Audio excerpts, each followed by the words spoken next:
राहुल गांधी की भारत जोड़ो यात्रा यूपी में दाखिल हो चुकी है। उसी के साथ ही सियासत भी दोगुनी हो चली है, क्योंकि अब सबकी निगाहें उन विपक्षी बड़े चेहरों पर है जो राहुल गांधी का साथ यूपी की राजनीतिक गलियारों में देंगे।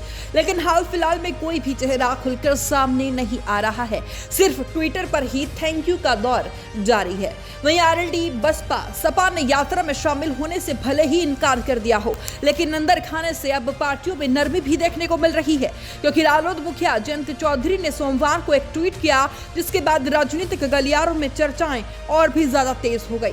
जयंत ने ट्वीट में लिखा कि तपकर ही धरती से बनी ईंटें छू लेती हैं आकाश। भारत जोड़ो यात्रा के तपस्वियों को सलाम। देश के संस्कार के साथ जुड़कर उत्तर प्रदेश में भी चल रहा यह अभियान सार्थक हो और एक सूत्र में लोगों को जोड़ते रहें। वहीं कई विपक्षी नेताओं को यात्रा में शामिल होने के लिए निमंत्रण भेजा गया है कांग्रेस की तरफ से। समाजवादी पार्टी प्रमुख अखिलेश यादव का भी मन अब बदला हुआ यात्रा को लेकर नजर आने लगा है। दरअसल अखिलेश यादव ने बीते दिनों भारत जोड़ो यात्रा में शामिल होने के लिए निमंत्रण नहीं मिलने की बात कही थी और उन्होंने कहा था कि बीजेपी और कांग्रेस दोनों एक ही जैसे हैं।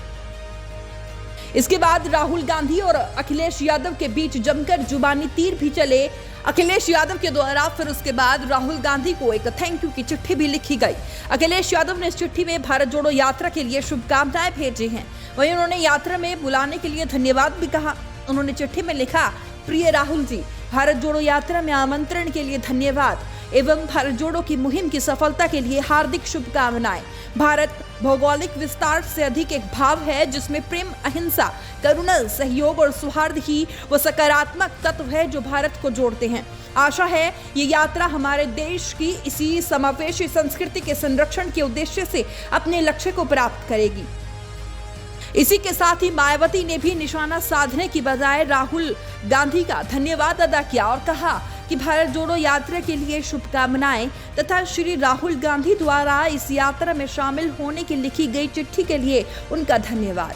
हालांकि बीते दिनों अखिलेश यादव ने कहा था कि वो इस यात्रा में शामिल नहीं होंगे। उन्होंने मीडिया से बात करते हुए भारत जोड़ो यात्रा के सवाल पर कहा था, उन्हें कोई न्योता नहीं मिला है, हमारी विचारधारा अलग है। बीजेपी और कांग्रेस दोनों एक ही पार्टी है। साथ ही जयंत और माया और अन्य विपक्षी दलों के भी यही सुर थे। लेकिन जिस तरीके से धन्यवाद और शुभकामनाओं का दौर जारी है, वो कहीं भाजपा के लिए, चौपिस के लिए मुसीबत का सबब न बन जाए। बहरहाल इस पूरे मामले को लेकर आपकी क्या राय है? आपको क्या लगता है कि जिस तरीके से राहुल गांधी की भारत जोड़ो यात्रा उत्तर प्रदेश में दाखिल है, क्या समाजवादी पार्टी, आरएलडी और बसपा को इसमें हिस्सा लेना चाहिए था? कमेंट बॉक्स में हमें जरूर बताइएगा। Bureau report, news 80 desk. सफलता की ओर न्यूज़ 80 के बढ़ते कदम, करोड़ों दर्शकों का पसंदीदा न्यूज चैनल न्यूज़ 80 अब जियो टीवी पर भी।